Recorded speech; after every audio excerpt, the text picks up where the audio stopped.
my name is Desiree with theastrologyaddiction.com, and thank you so much for watching. Today's video is going to be a relationship reading on Beyonce and Jay-Z. I did receive a request to do this video, and in my personal practice I do all different types of readings, but I do love to do relationship readings. They're very interesting and complex, and it can tell you a lot about the meaning of the relationship, how each person can affect each other, and really can help you to understand one another more and have a better relationship. So please keep watching if you're interested in hearing about Beyonce and Jay-Z's relationship.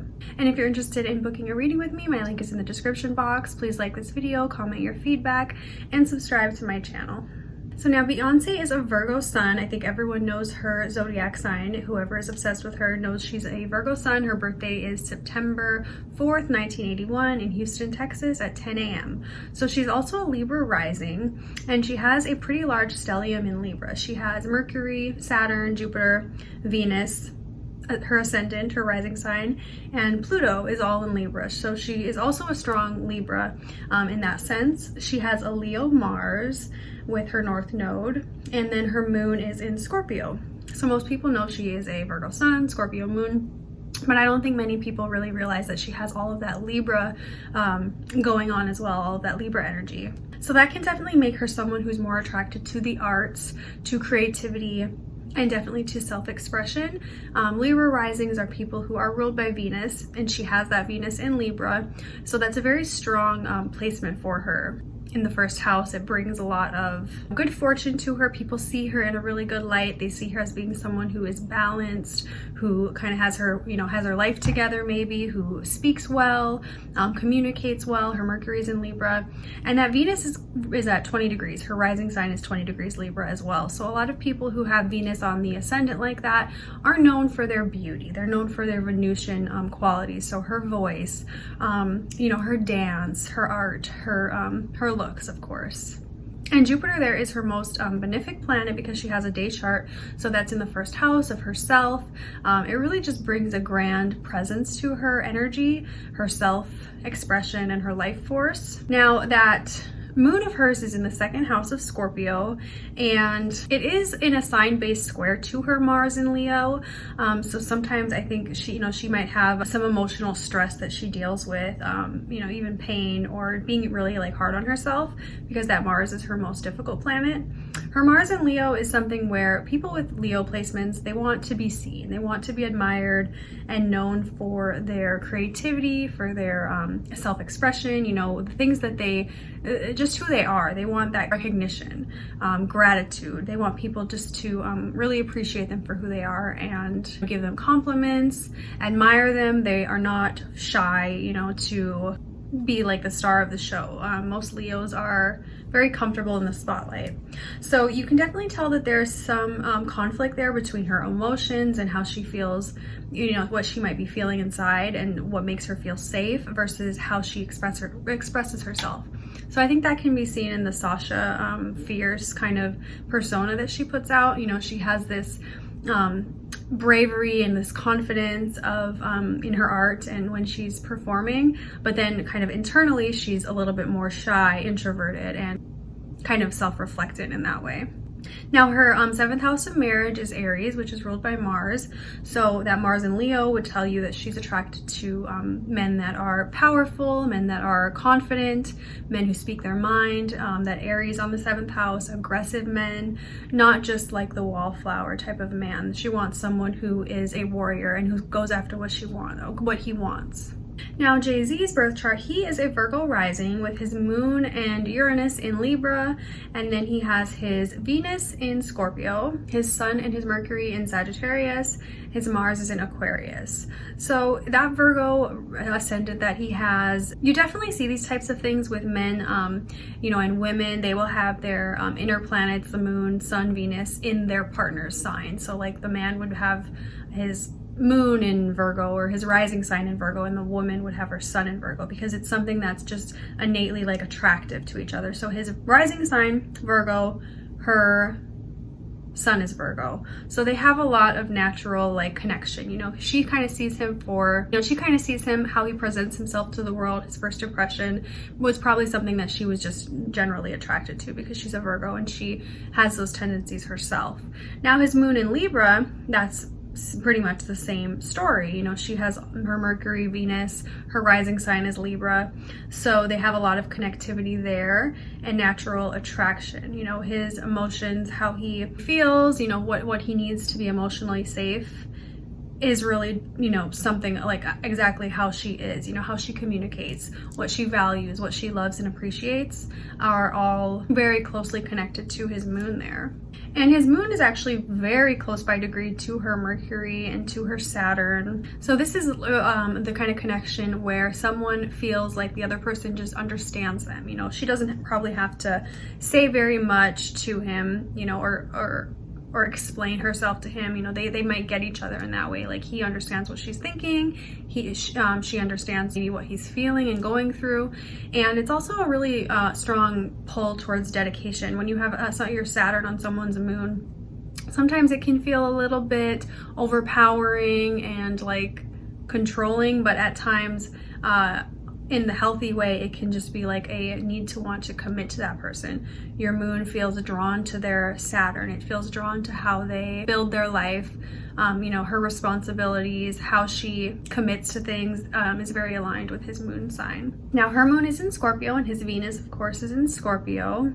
So he's naturally, you know, values and likes and is attracted to how she is emotionally, you know, that emotionally more introverted side, maybe more dark, mysterious. He is very attracted to those tendencies. And you can see that through her art. You know, I think in her music videos, she does some more really sexy, kind of pushes the envelope, and brings that aggression into it through her moon sign. So that's something that he definitely enjoys and is very attracted to in her.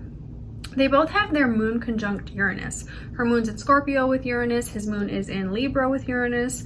So this really brings a creativeness and even somewhat rebellious kind of streak to both of these people. So I don't think this would be something where they would both be like on the first date, oh, let's get married, let's commit, let's show everyone our relationship. It's more of they both have this really strong desire to be independent, to do their own thing, to express themselves in their own way. And it's a very good similarity to have as well, because they can understand that within each other. They can understand each other's need for maybe alone time, and even maybe one another's like emotional kind of erratic behavior. Sometimes when you have your moon with Uranus, you can be a little bit mentally like all over the place, emotionally all over the place, kind of have days where you're like up and down. That Uranus really brings a kind of a innovative sort of pressure to the moon sign, so they can have these insightful like dreams and ideas and visions that they want to implement, and they both can use that really well when they're building their life together, because maybe they have some grand vision for what they want to do and the other person doesn't just think it's silly. They can be like, oh, I see your innovation and your insight into that, and I think that's a really creative and unique approach to it, and they can appreciate one another for that. Now his Mars in Aquarius is opposite to her Mars in Leo by sign. That's definitely kind of a classic connection with romantic sexual compatibility, because your Mars sign is your aggression, your physical energy, and your sexual motivation. So they're in an opposite to one another, so they are sister signs and naturally very attractive.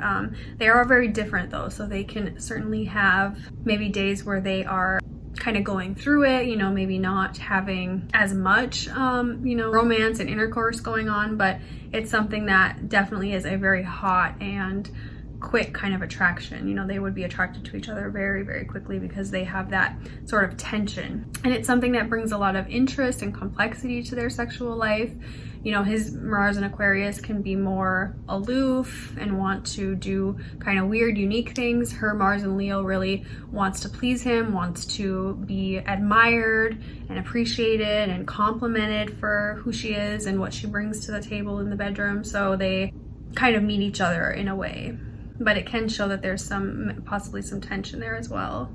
Now in their composite relationship chart, this is the chart of the relationship. So this shows you more of once a relationship is established, the meaning behind it, some, challenges they might face, pros and cons to being together, and maybe the purpose of the relationship.